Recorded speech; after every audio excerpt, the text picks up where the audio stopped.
What would you say if you were accused of one of the worst crimes imaginable? Outright denial? Stunned silence? Or would you say, I'm too fat? Sarah's made comments too. You were the one that did this. Oh my God. Yeah, I had no.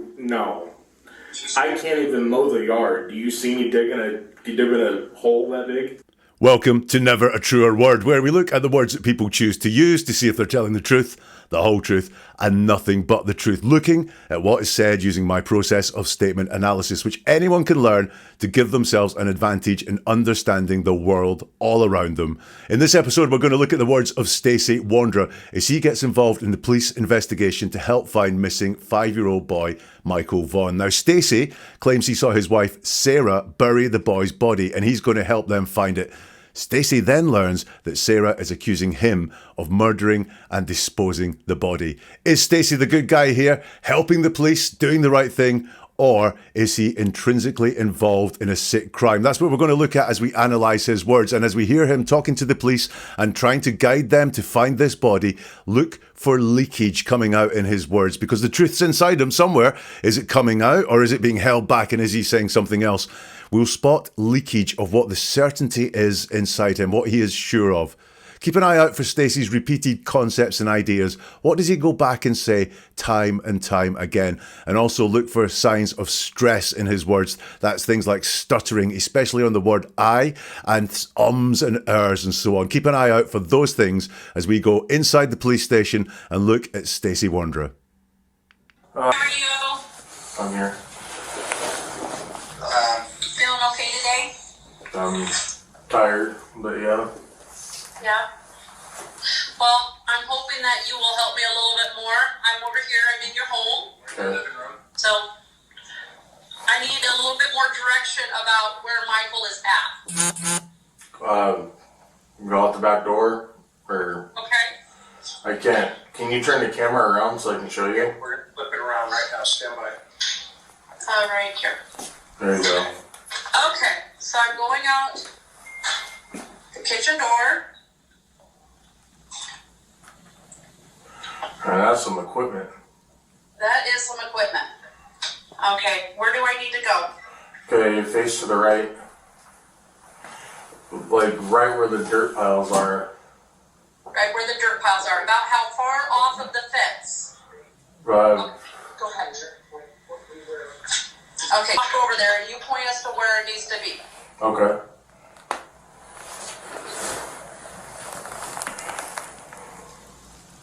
Now keep going out a little further. Keep going out a little further. You're going to have to climb that mound. It's like right under that mound area. It's right under the mound, about where at compared to the trees? A little like right to the right of the trees area.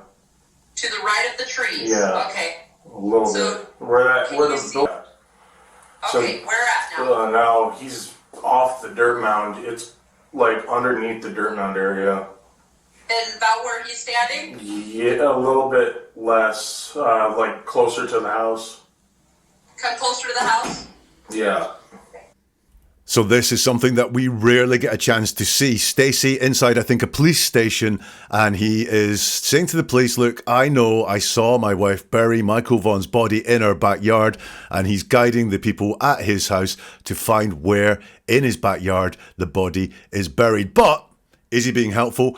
Is he doing everything he can to bring justice and closure to this family? Or is he being deceitful? Let's dig into his words and find out. We've got some pleasantries at the start. The first thing that grabbed my attention is when the camera is on, they go into the backyard and he says, that's some equipment. There's a bit of awe there for the amount of equipment that's there.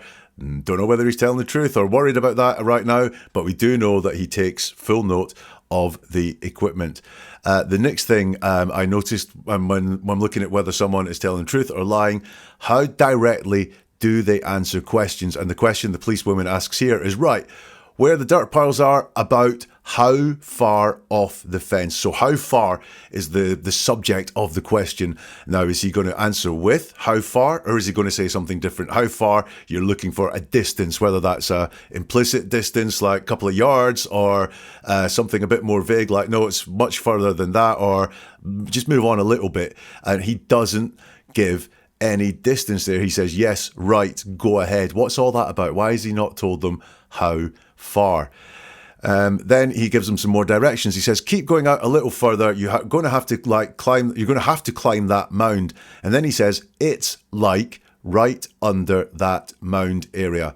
It's is the first thing that grabbed my attention there. We are talking about his claim that he saw his wife bury a 5-year-old boy in the back garden.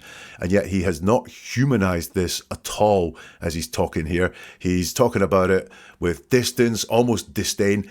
It's like right under that mound area, not he's right under that mound area, which would be more human, more empathetic. Instead, it's there, which suggests that it's a source of disgust for him that is there. Now, why is that? And then that word like, it's like right under that mound area. Now, what's going on there could be a couple of things. We've only started looking at what Stacey says. I'm sure we all know people who use the word like a crutch. They talk like that and they say it's not that big a deal, and there's lots of like in there, and it doesn't really mean anything. It's a verbal crutch. They just talk with like a lot. Like the type of person or is this vagueness? Is this like being used with its definition? It's like under that mound area, which if so, that's a little bit interesting, because watching his wife bury someone in the backyard should be one of the, if not most traumatic incidents, most disgusting incidents, certainly a memorable incident in your entire life, never mind the past couple of years. And yet he's got a vagueness about where it happened. That should be etched inside his mind, but he's gone with like there. Is it a crutch because he uses it a lot, or is it just kind of vagueness because he's not telling the truth? He uses like again when he says, a little like right to the right of the trees area. Then he's directing them and he tells them just to move a little bit. Now, a little is another word that he repeats a lot. Is this him being helpful? You don't need to move a lot. It's just a little. Or is it, again, a little bit of vagueness that has come in there from Stacey? The policewoman says to him, okay, where at now? And he says, he's off the dirt mound. Now, that's not he as in the boy. That is he as in a guy that's sort of walking across the garden. So that's the he that he's using there. And you'll see he can humanize this person that is on the screen in front of him and say, he's off the dirt mound. And then again, we have the same two words we've seen before. It's like underneath the dirt mound area. So it's again not humanizing what he is claiming is in his backyard, and like underneath the mound area. Is it underneath the mound area or is it not? It can't be like underneath the mound area again. Is this his verbal crutch or is this him being vague with what's there? He uses the word little again when he's asked, and about where he's standing, he says, yeah, a little bit less. Could be a helpful little, could be something else. And that is what I get from the first part of it. So let's get some more from Stacey. The next part is quite shocking. And what is he wrapped in? It should be a garbage bag. Okay, what color is the garbage bag? It would either be white or black. We only had two colors.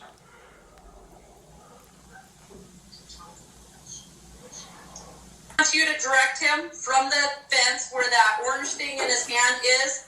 Where do we need to stop it? Right about there.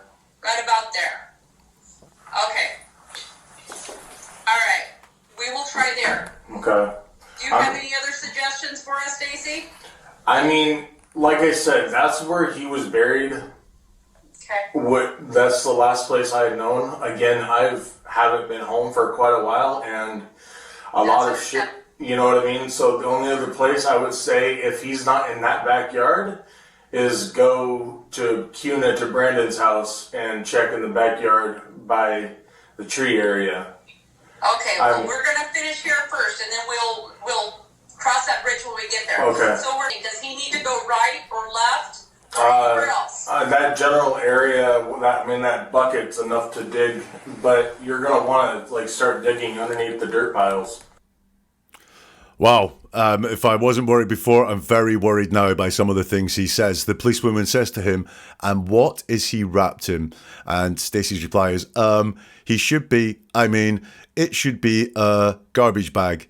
He's asked, okay, what colour is the garbage bag? And he says, it would either be white or black. We only have 2 colours. Right, let's dig into that. Now, he claims he saw this happen, and yet it's a should be wrapped in a garbage bag. It's not I saw him wrapped in a garbage bag, or it's not I don't know, I didn't observe that part of it. It's should be. That implies that he has knowledge of what happened. He should be wrapped in a garbage bag. Not he was or not, I don't know.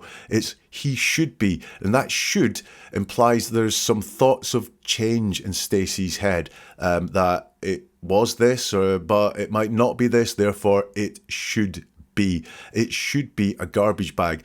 And then the next one is interesting as well. What colour is the garbage bag? He says it would either be white or black. We only have 2 colours. Now, he uses the word we in there. We only have 2 colours. Not there was only 2 colours in the house, so she would have used one of those, which would be all putting it on his wife, Sarah, here.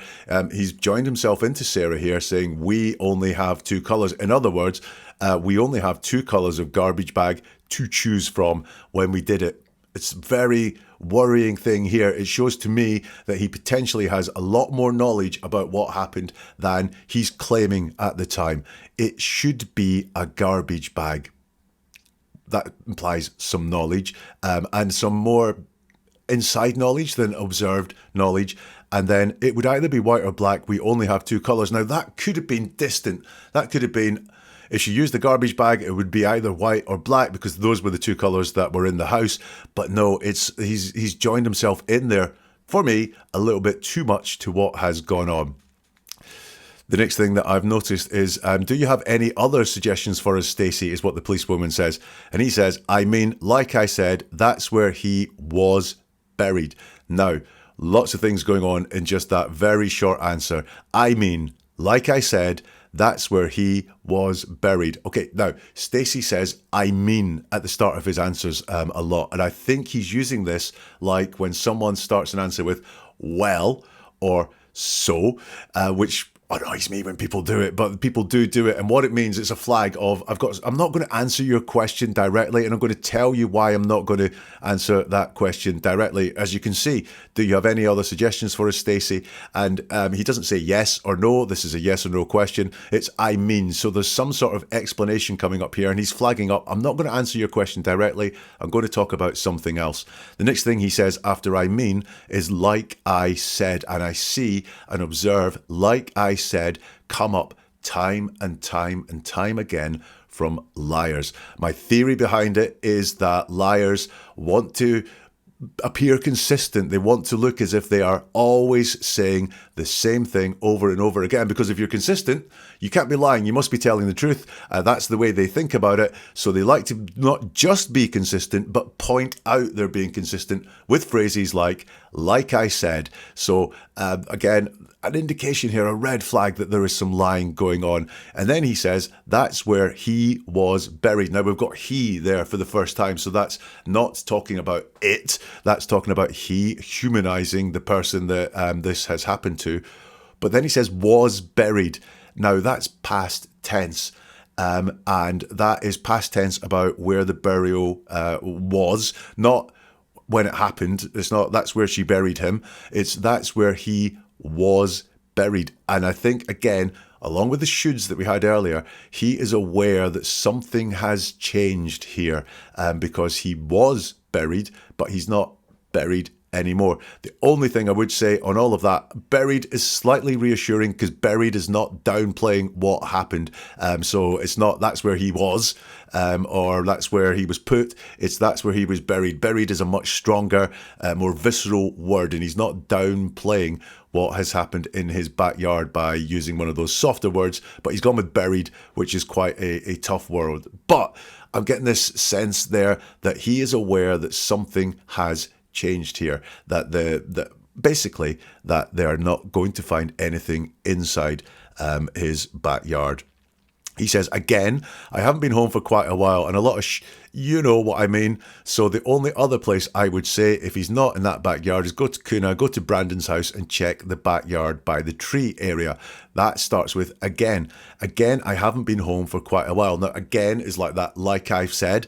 I'm repeating myself, and I'm not just repeating myself to come across as consistent, but I'm telling you I'm being consistent. So maybe a truthful person will be consistent, but unless they're put under any pressure, when they're telling you things, they don't feel the need to point out that they're being consistent by using words like again, like I've said before, etc., when they're being asked these sensitive questions.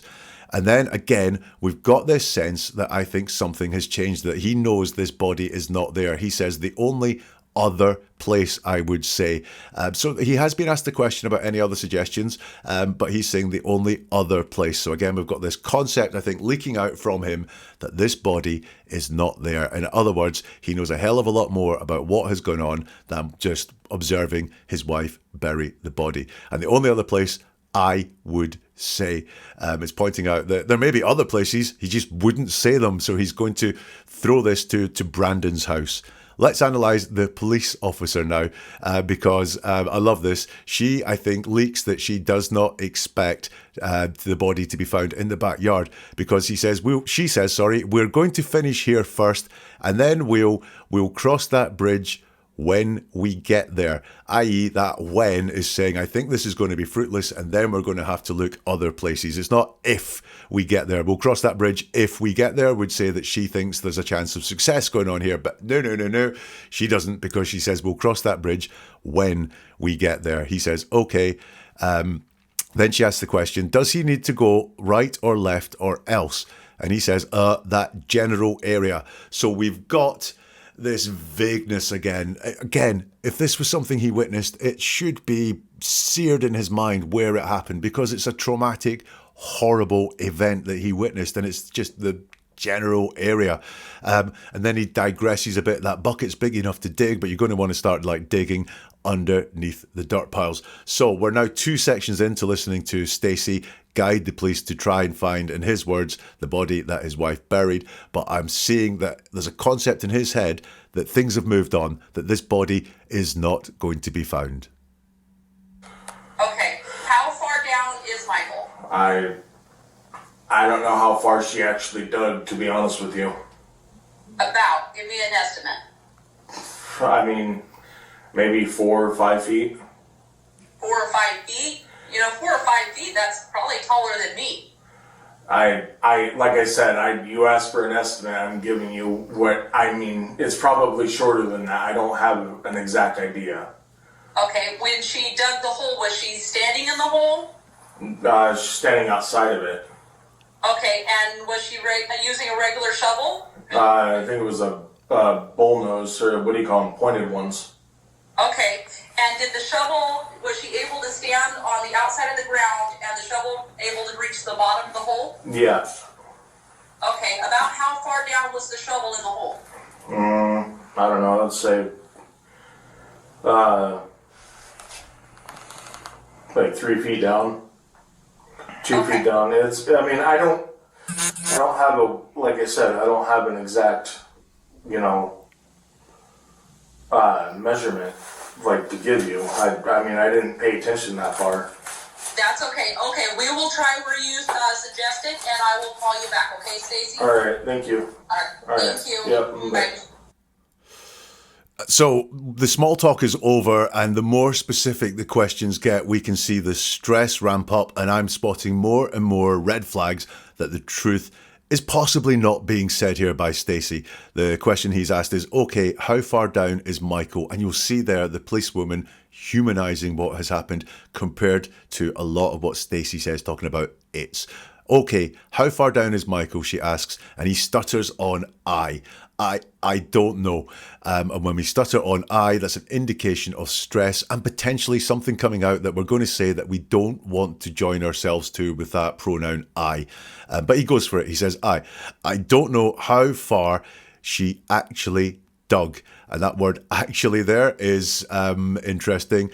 Actually dug. I don't know how far down she dug would be a fine answer. But he says actually dug. Why is the word actually being put in there? It's to qualify what he's saying, I think. It's much more of this vagueness coming in here. And he says, I don't know how far she actually dug, to be honest with you.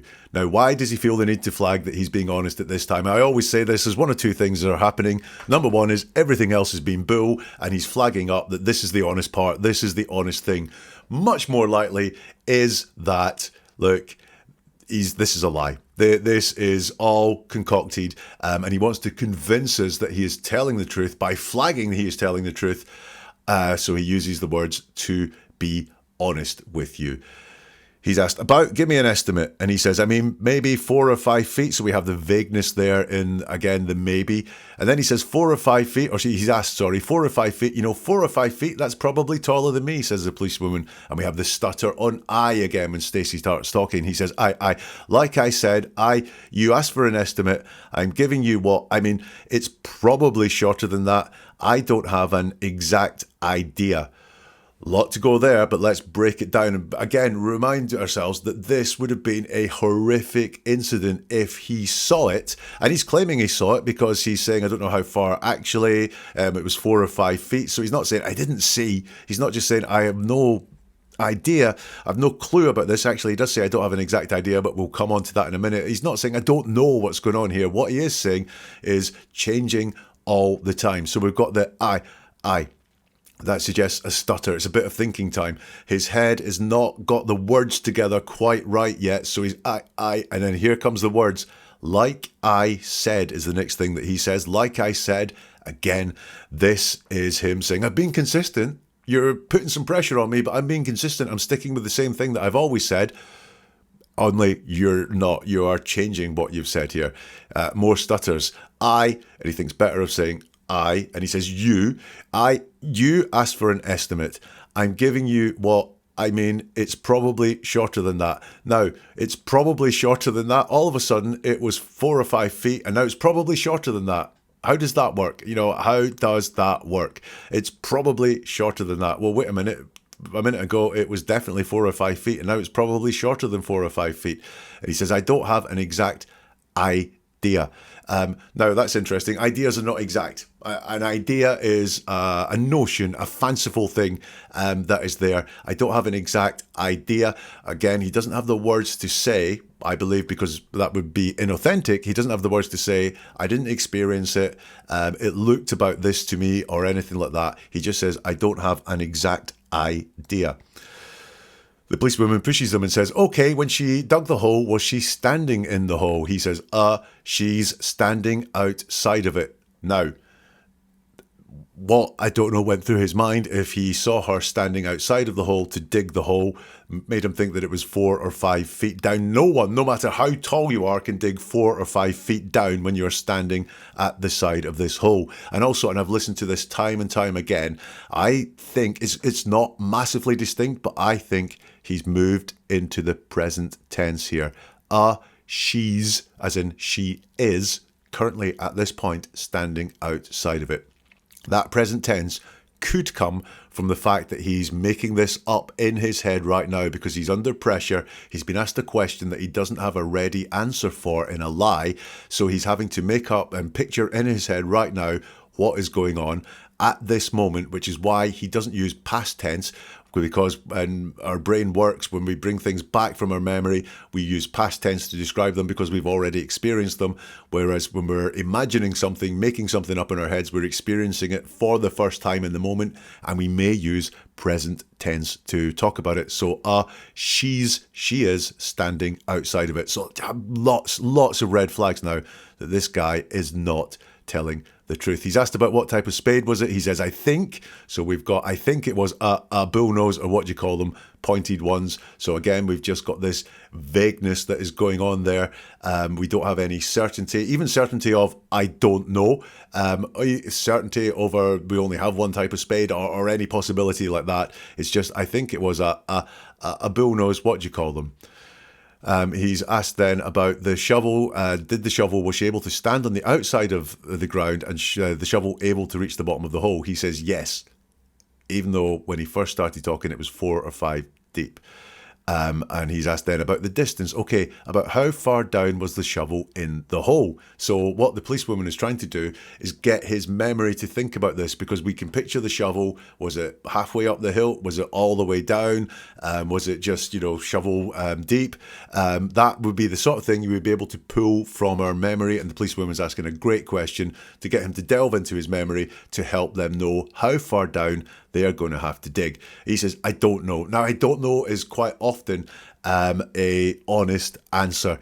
Truthful people don't mind saying, I don't know. Liars will either try and answer the question with a lie because they think I don't know is weak and infers that if I say I don't know, then people might twig I'm lying. Truthful people don't mind saying, I don't know. What's going on here? Why is he used I don't know when I think this guy is lying? I think it's because he's telling the truth. He doesn't know how far the shovel went down the hole because he doesn't know. It didn't happen. And that's why I think he says, I don't know. Then he says, I'd say like 3 feet down, 2 feet down. Lots more going on here. This is a treasure trove of red flags for deception in Stacey's words. I'd say, not it was. It's just I'd say. So again, I'd say is what I'm going to say. It's not it was, which comes from experience. I'd say comes from what I'm willing to say. He says, like 3 feet down, 2 feet down. He's got the number 3 in there. 3 is known as the liar's number. It's not something I was terribly convinced of, but I've studied this and I've seen this happen a lot. When someone's making up a story, 3 seems to be a number that people jump to. How many guys were there? 3. Why is that? I don't know. Maybe it's because in certain situations, 3 is just a bit too many for our mind to cope with, so it allows for some vagueness. 2 or 1, we would be able to give descriptions of the guys, or if we said, how many times did you try something? 2, we could remember very fully. 3, I don't know, it's about 3. So 3 is a red flag. Look, when someone tells you something happened 3 times, or there were 3 people there, or whatever it was, it doesn't prove that they're lying. But if the answer to a question, and you suspect someone is lying, includes the number 3, dig in further.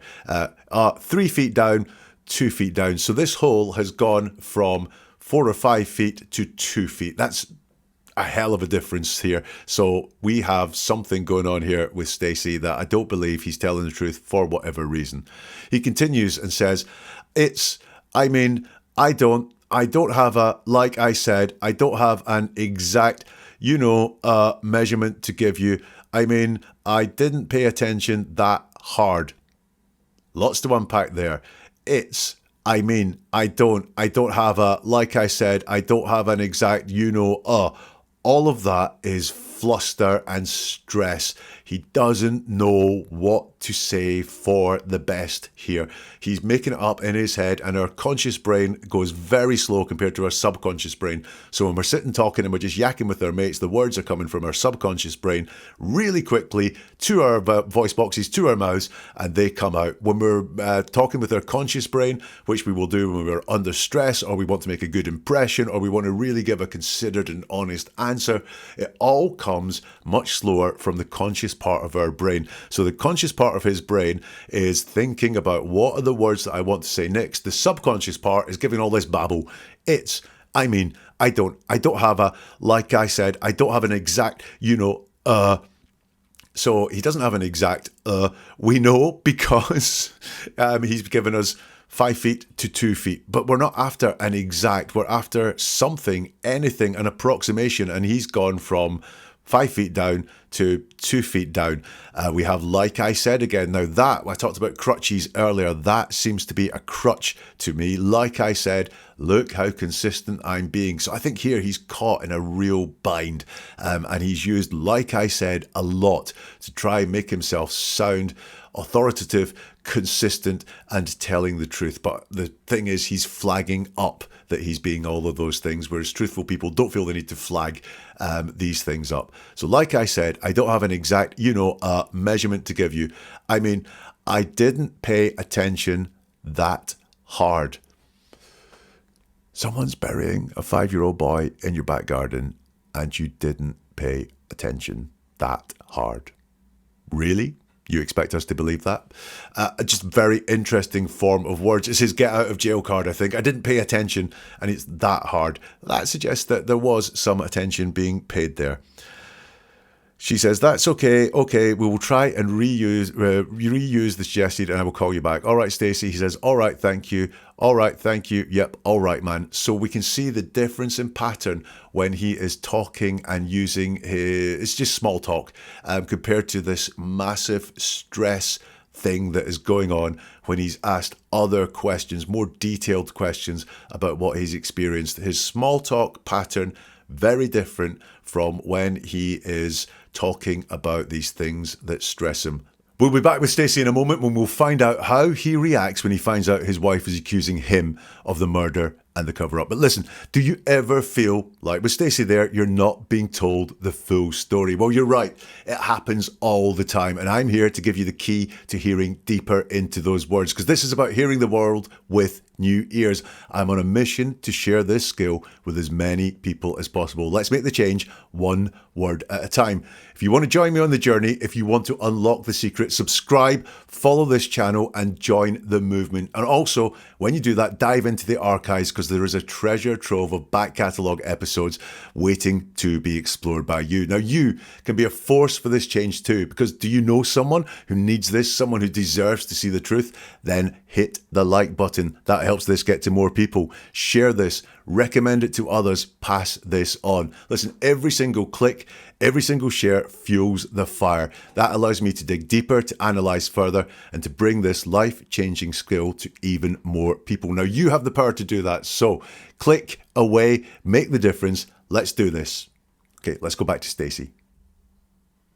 And here it's moved on slightly. I think they've done some digging. He's moved his position and they're reporting back to Stacey what happened. So question. Yeah. On out front or out back here. Yeah. Trying to direct these guys. As you can see, there's a lot going on. Yeah. They've had 3 cadaver dogs have all alerted to the backyard, but they're trying to narrow down the scent. And so any help you have. So to be 1000% with you, where I've directed you is the last place that I knew. That's literally the place that he was buried. Where that dumpster is, or where that bucket is right there is, I mean, that's in the area where I told you. I wasn't out there when she was burying him, correct, completely. Okay. I just had noticed the general vicinity, which it was where that bucket, that loader is. That's wow. The red flags just keep on coming from this guy. The first thing I'm going to notice there is they talk about 3 cadaver dogs. The 3 cadaver dogs have all alerted to the backyard, but they're trying to narrow down the scent, and so any help you have. And Stacey says, so to be 1000% with you, where I've directed you is the last place that I knew. We've got this flagging of honesty again from him. So to be 1000% with you. You can only be 100% honest, so why is he going 10 times that amount to 1000%? He's trying very hard to convince him he's being honest. Why does he have to try so hard to convince him he's being honest if he is being honest? He then says, where I've directed you is the last place I knew. So again, we've got this concept coming out from him in his words that this body has moved, that it's not there anymore. It's just the last place I knew. So once more, in his words, I don't think there's any hope from him that the body is going to be found in his backyard. I think he wants to look super helpful. Look, I'm being 1000% honest with you, but his words are implying there's going to be a lack of success, that he knows this body has moved because it was the last place I knew. Alternative ways of saying that, if he was truthful, was that's where I saw it happen. That's where the body was buried. But no, he's not using any of that language. The language he's using is that things have changed. He says that's literally the place where he was buried. where that dumpster is or where that bucket is right there is, I mean, that's in the area where I told you. I wasn't out there when she was burying him, correct? Completely. So we've got this stress going on again where he's stopping, starting, stuttering a bit. And we've got just a contradiction going on here where he's saying where that dumpster is, where that bucket is. So that's kind of exact. And then he's like, that's the area. That's the general vicinity there. So he's being very exact with some of the words. Where that dumpster is, where that bucket is in the area. So it's around where that dumpster is. It's around where that bucket is. So there's a bit of vagueness there. He says, where I told you. That's the area where I told you. So again, he's trying to say, I'm being consistent. I'm sticking to the same story all the time. Therefore, it must be true. Then he says, I wasn't out there when she was burying him. He says correct, and then he corrects correct. Not easy to say, but he corrects corrected completely. So I think what he wanted to say there with a misspeak, and we all misspeak at times, especially when we're under stress. I wasn't out there when she was burying him completely. So he's saying he was out there. He should know a hell of a lot more about this. And then he gets more vagueness here. I just had noticed the general vicinity, which is that where that bucket, that loader is, and it sort of drifts away there. The facts kind of go down and down and down. We started with, that's where it is, then that's the area, and then it's this vagueness. I just had noticed the general vicinity. You do not, vicinity is quite general as well. General vicinity, that's really general, which is where the bucket, that loader is, and it just fades out there when he's trying to be kind of definite. It's going bum, bum, bum, bum, down. I just red flag, word for deception. That's the thing he wants you to focus on, is what's coming next, even though there's a lot more happening that might not be being verbalized. I just had noticed the general vicinity. Again, this should be one of the most memorable events in his life. Horrifically memorable, but memorable. And instead, I noticed where it happened, kind of casual. Oh yeah, I noticed that. So not adding up these words. And it just all disappears off. Let's get some more from the police and Stacey. So we came out to this Fence? see that mark on your fence? Yeah.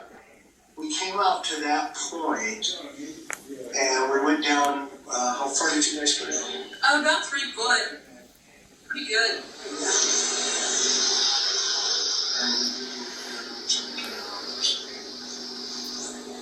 Yeah, we were down about 3 foot. Pretty deep. Yeah. I didn't see anything. How close was he to the box that was out there for sprinkler box? How close was he to the sprinkler box? He was where's the sprinkler box at again? It was in the middle of the yard, about where the bucket is. Oh yeah, it's not there anymore, huh? No, I mean, I think he was a little bit closer in than the sprinkler. Where was it at? Right there? Yeah, you can see it out there tomorrow. Yeah. No, so it would have been a little closer in. Not like right on the edge of the fence, but okay. I'm giving you the best I can, guys. Like lots. Sarah hasn't exactly been complete, with obviously being honest with you guys, and I'm trying to give you what I can.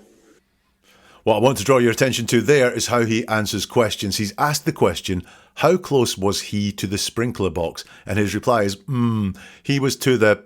Where's the sprinkler box again? So he's asked the question, and instead of answering the question, he gives signs that he is thinking of the answer to this question, that he's not just going to say, boom, what his memory is. He's thinking and concocting an answer here. How close was he to the sprinkler box? He goes, he was to the... and then doesn't give an answer. The suggests thinking time here. I'm processing what's going on in the slower part of my brain to try and come up with an answer that I want to give, not just going, bam, there's the truthful answer out the back of my head. He was to the... and he needs to buy himself some more time. So he says, where's the sprinkler box at again? So that is a question to a question. And he's told it was in the middle of the yard about where the bucket is. And he says, oh, right, it's not there anymore, huh? another question to a question. He does not have the answer that he wants to give straight in his mind yet, so he is buying himself time by asking questions, kind of needless questions. I'm sure he knew where the sprinkler box in his garden was. He's told, nope, it's not there anymore. And he says, I think he was a little bit closer than the sprinkler. So once again, we've got was, suggesting that it's not the case anymore. Again, leaking out, I think, from Stacey's brain that he knows the body, if it was there, has now moved and is somewhere different. I think he was a little bit closer than the sprinkler. Where was it at? Right there. He says, yeah, you can see it out there. And then he says, yeah, no, so it would have been a little closer in. So once more, we've got all this vagueness. There's nothing exact coming down from this guy at all. Yeah, no, filler words. Yeah, no, so I'm giving you an explanation here. That's what what's he saying. It would have been a little closer in, not it was a little closer in, but it would have been a little closer in.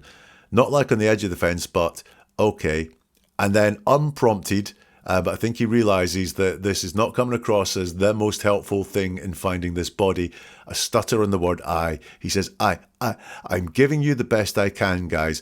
Like a lot. Oh, this is stress. The stutter on the I, telling him I'm giving you the best that I can. Like a lot. Then he says, Sarah hasn't been exactly been complete, with obviously being honest with you. Very, very confused. It was hard for me to read there. Sarah hasn't exactly been complete, with obviously being honest with you. What he wants to say is Sarah hasn't been completely honest with you. Very easy to say, unless you're stressed and you're trying to form all these words in your mind. He uses the word obviously there. That's a convincer. He's saying it's obvious. If you guys don't see how not completely honest she's been, you're a bit dumb, because it is obvious that she's not being completely honest with you guys. And he says, I'm trying to give you what I can. I'm trying to give you what I can. Now, try always implies failure. I tried to fix the broken window. I tried to make it on time. These things all mean that the outcome did not happen. That means I was late. I tried to make it on time also means I was late. I'm trying to give you the best I can, not I'm giving you the best I can, suggests that he is trying at something. So many red flags from Stacey, and I think the most interesting is still to come. Yeah, because I've already told Brandy, and that we were over here and what we were doing. Mm-hmm. So her whole family is just tore up right now. All the kids crying, they're crying. Yeah. And I think the sooner we can get this done, the better it's going to be for them. Yeah. So you said what are they called? The cadaver dogs? Yes. Oh, so you said that they were hitting on the backyard though, right? Yes. Well, so that's what I like to hear, because that just confines in the information that I'm providing you guys. I'm distraught, I want this, to be done and over with, This family suffered way too long, and, Have you spoke to my mom since yesterday? No, I've been here the entire time. Have you? Okay. Well, last night I was just going through a lot of mental stuff, and I told my mom that what I told you guys was a fable, but it wasn't. I was going mentally insane, reversing things in my head, worried about that I told you guys something wrong. But just if you guys talk to her, let her know that, everything I've given you, the dogs are pointing to it and everything else, so I've got you guys in the right direction. This starts with the policewoman, and I think she's very, very good. She's trying to push some buttons here. She says, I've already called Brandy, told them that we were over here and what we were doing. So her whole family is all torn up right now, all the kids crying. I think the sooner we can get this done, the better it's going to be from them. From my understanding, Brandy is Michael Vaughn's mother. And look, he completely ignores that.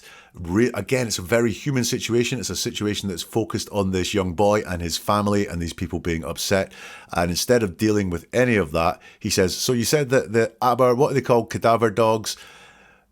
Yes, and he talks about the cadaver dogs. They're hitting on the backyard, though. He completely ignores this very human, real point that's put to him and talks about the cadaver dogs. And why he's talking about the cadaver dogs is because the cadaver dogs have hit on something in the backyard, which gives him, as he sees it, proof that he must be telling these guys the truth. So he says, well, I mean, so that's what I'd like to hear, because I mean, just confines in the information I'm providing you guys. I think he means confirms, but he says confines. So that's what I like to hear.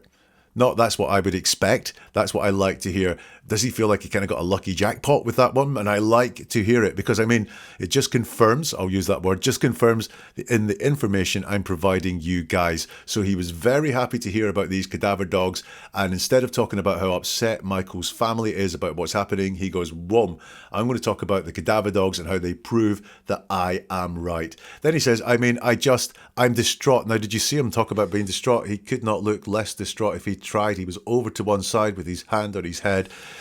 Well, I don't know what was going on there. But we've got more of this, I'm just distraught. No, there's a lot more going on inside you, I think, but you only want us to focus on distraught to see what a nice, helpful guy you are, Stacey. I'm just distraught. I think you're fighting for your life right now. There's a lot of stress. There's a lot of bull coming out your mouth. I want this, I want this to be done and over with, I believe that. Whether he's guilty or innocent, you would want this to be done and over with. Then he says, this family suffered way too long. Now, this family makes it sound like he's talking about his family. It's not that family. It's this family suffered way too long. And and then, just like with the cadaver dogs, he does another woomph away from the family and the effects on people. And he says, have you spoke to my mom since yesterday? And he says, well, last night I was just going through a lot of mental stuff. There's that word just again. I was just going through a lot of mental stuff. So he's trying to focus us down on just this one little thing that he wants to talk about, just the lots of mental stuff. Not very specific there at all. Not very visceral either. It's kind of distant. I was going through some mental stuff. Not I was really struggling mentally or, very close words like that. I told my mom that what I told you guys was a fable. Fable's an interesting word. It's a very old word, almost a childish word, which is interesting when he's talking about talking to his mother. And I think if you dig into this, him and his mom have weird relationship or had a weird relationship, or there's something a bit strange going on there. But anyway, he talks about a fable, which is a very archaic word, but fables were something that we learned about more when we were children. Talk about them slightly less, I think, when we were adults. He said, but it wasn't. So he's got himself caught up in some real bind here of, I told the truth. I told my mom I wasn't telling the truth, but I wasn't telling her the truth. Lying is a huge concept, or not telling the truth is a huge concept inside his mind, and he's wrapping himself up in rings now. I told my mom what I told you guys was a fable, but it wasn't. I was going mentally insane. Going, it's not quite the same as being mentally insane. And by the way, insane involves mentally insane as well. So this is an attempt to convince us, I think, that he was going mentally insane, but I don't think he was, because he's trying too hard to persuade us. Reversing things in my head, worried I told you guys something wrong. This guy and the truth, not easy bedfellows whatsoever.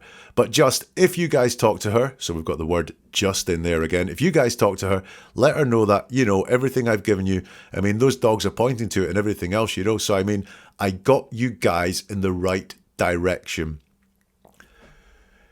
All he's got them to is his own backyard. That's not exactly getting them in the right direction. Direction as well is just a direction. It's not a place. It's not an area. It's not a location. But what he's trying to do right here is seize on that dog story and divert from how sad the family are and actually talk about the dogs and talk about what he told his mom and everything like that, because these all prove he's right. These all prove he's helpful, and he's very, very, very keen to prove how helpful he is. Yeah. And Sarah's made comments too, however, hers were that you were the one that did this. Oh my God. Yeah, I had no. I can't even mow the yard. Do you see me digging a hole that big? I mean, I can barely walk as it is. So I mean, There's no way I have the energy. Stuff of finding him, that kind of proves that, we can believe you more than we can believe Sarah. Right. I mean, that's all the crap she's giving you, it's just that he's the one that dug the hole. But she's not giving you any specifics. I can give you the specifics, but there's no way with my height or my weight and my, I can't even mow the yard. There's no, I mean, I don't have the physical abilities. I mean, now I will after I get out of, doing what I'm doing, but, that's not something I could have done. Okay, yeah, and as long as we're able to find Michael and that goes hand in hand with what you told us, then I would be led to believe you more than I would be led to believe Sarah. Yeah. And so if there's anything that you can help us out with about where to look, what they've done, if there's any specific side in the yard, anything that you may forgot, I'll definitely let you guys know. Like I said, all I've got for you is where I pointed you. You could check the corner of the yard. Like I said, Sarah, could have done something with it when I wasn't home. Knowing that she knew that I had seen where she was digging. So maybe she just wanted to keep, try to, keep it as a confusion. I mean, she's pretty scandalous like that. So the police dropped the complete bombshell on him there by saying that his wife, Sarah, is accusing him of murdering the kid, Michael Vaughn, and also burying the body too. It's put to him, Sarah's made some comments too. I mean, that's understating it. She's made some accusations. Sarah's made some comments too.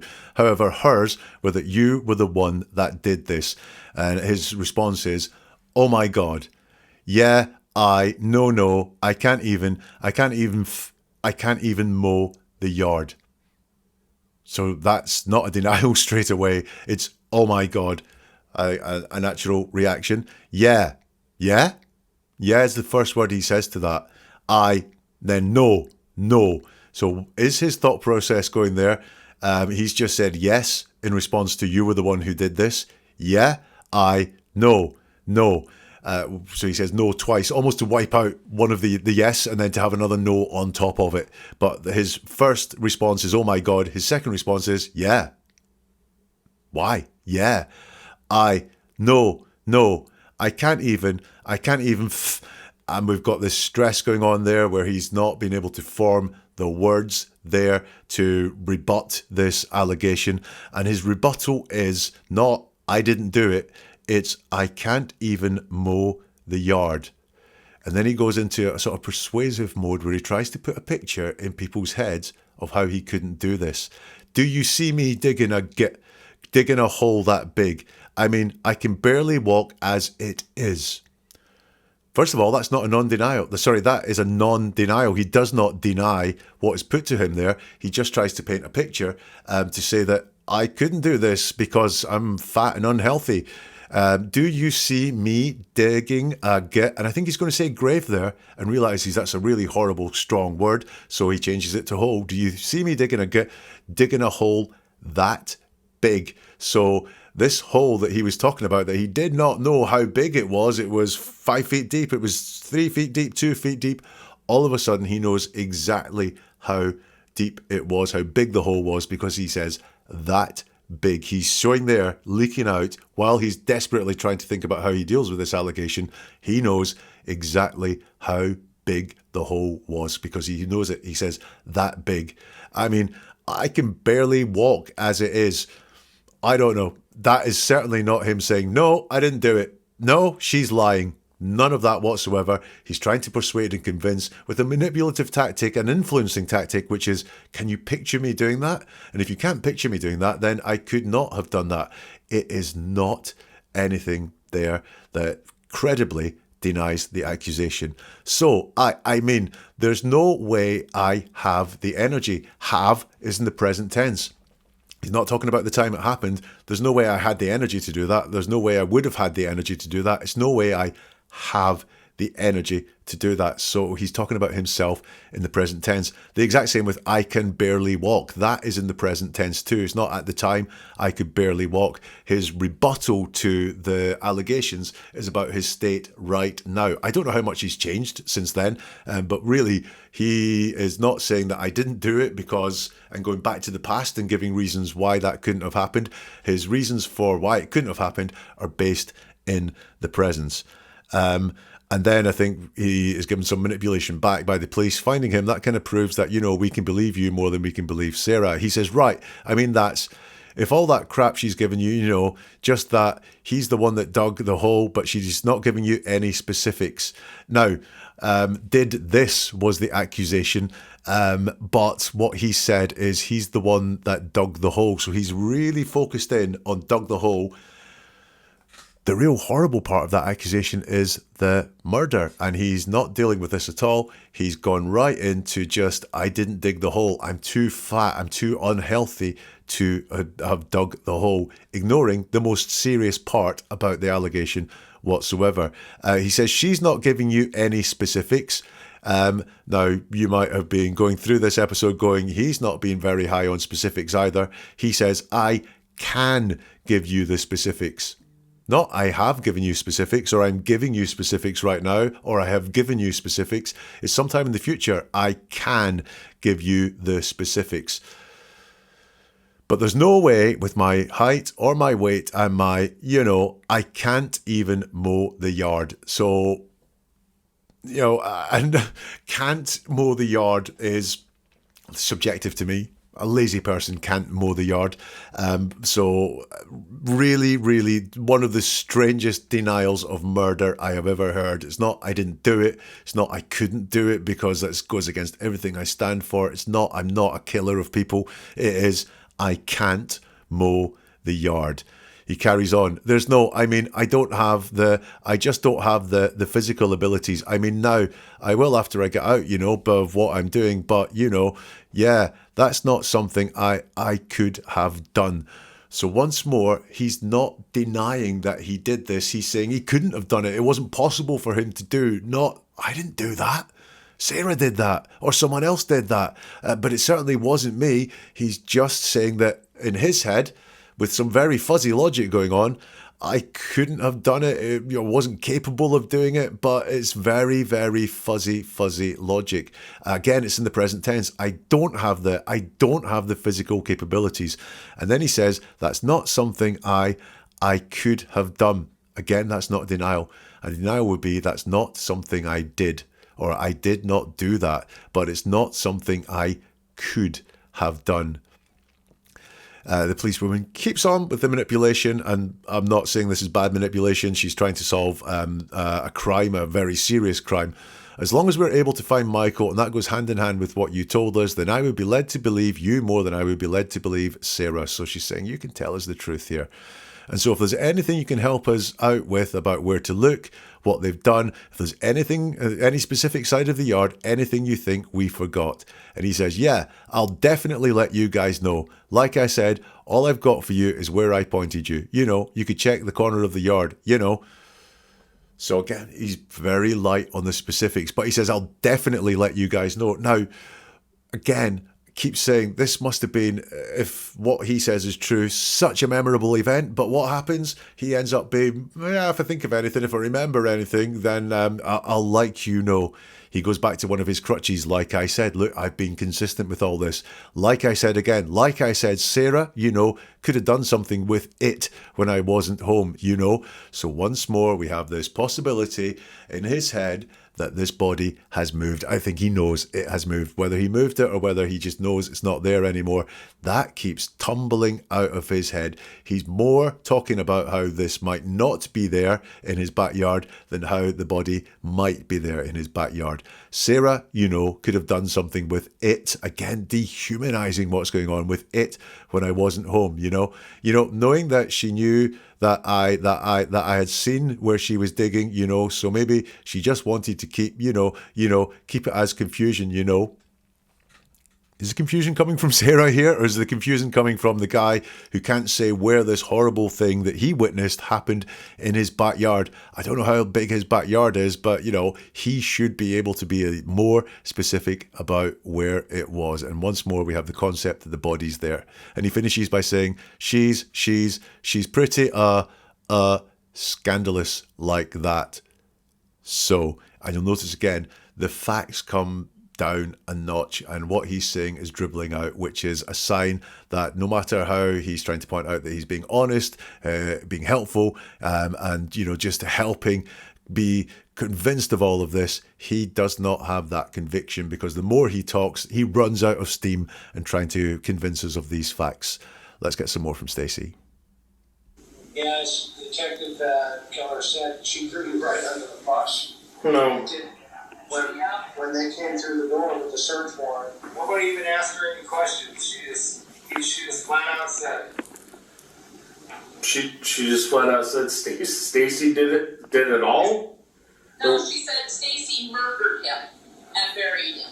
Oh my God, dude. That is the most... Wow, man. That's definitely not what I did. I didn't do any of that. And you're going to find out as soon as you guys locate him. Like I said, I wanted no part in that. None. Is the duct tape still going to be over his mouth? It should be. Okay. I didn't watch take them off. Okay. So you should have everything intact as it was. How long, give me an approximate time frame it took her to dig and bury him? I don't know, I'd say probably between a half hour to an hour-ish, I want to say. I mean, I think Adrian was helping her, if I'm right about that. I mean, Adrian's Brandon wasn't anywhere around that.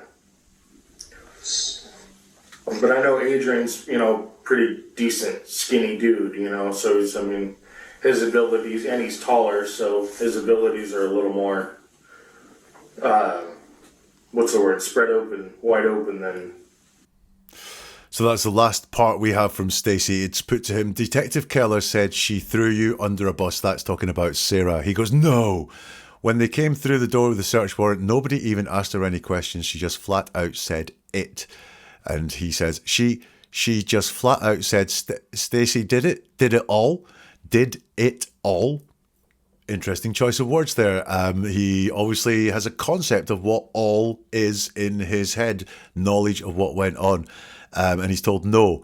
And then the accusation is put to him again. No. She said Stacey murdered him and buried him. And his reply is very typical of the one that we've seen when this is put to him. It's, oh my God, which is the same words as he used last time. Oh my God, dude, that is the most, wow, man. Well, that's really not a denial. So he moves on to something that resembles a denial. That's definitely not what I did. I didn't do any of that. And you're going to find out as soon as you guys locate him.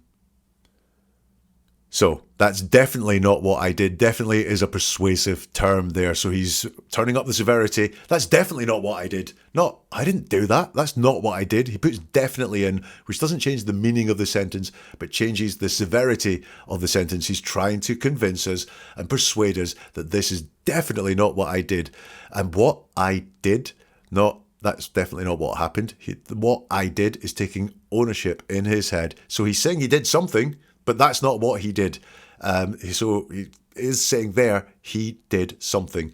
Then he thinks better of that, I think, and says, I didn't do any of that. And you're going to find that out as soon as, you guys locate him. Like I said, I wanted no part in that. None.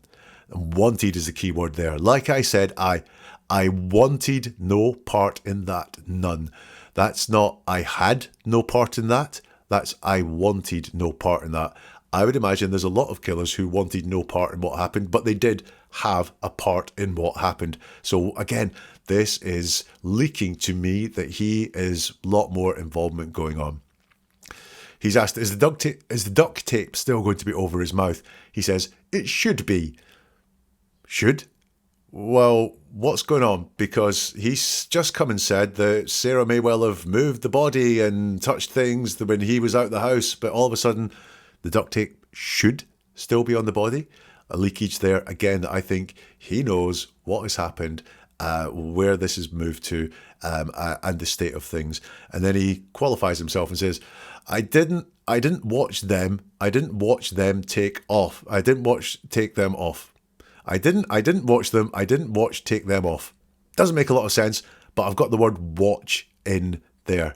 I didn't watch them. It's not I didn't see them. It's I didn't watch them. So he really knows that something happened here. He says, okay, so it should have everything intact as it was.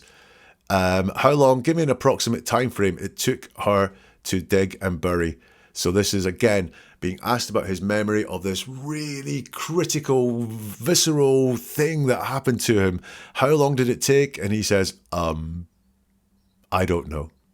I'd say probably between half an hour, hour-ish.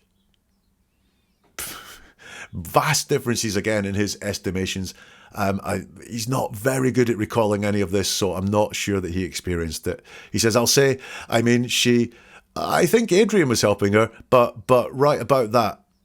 So Adrian has come from nowhere in all of this. He may have mentioned Adrian at other times to the police, but he's not mentioned Adrian at all in any of his recollections around about this.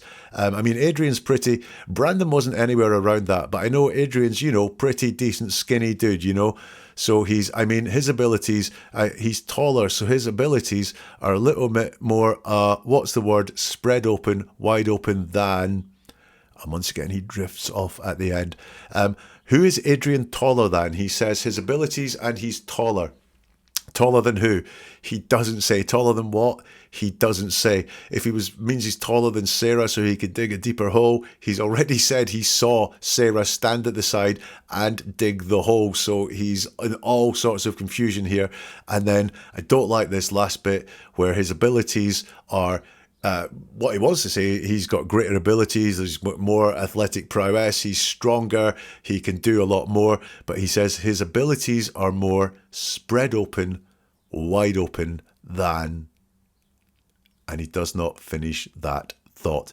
But I did not like that comparison. Spread open, wide open, especially when we're talking about potentially a dead body. So that's Stacey Wondra there. What do I think? What are my conclusions after all of that? Look, it's really, really simple. In his mind, he knows the body has moved. I don't think he has any hope that that body is going to be found inside his backyard at all. And he has knowledge that that body is no longer there. When the most hideous of things is put to him, that his wife is accusing him of murdering a 5-year-old boy and burying the body, he does not make a credible denial there at all. His denial is very woolly and based on the fact that he couldn't have done it right now. He's in no fit state to do it. And so many red flags for dishonesty, very basic ones, to be honest with you.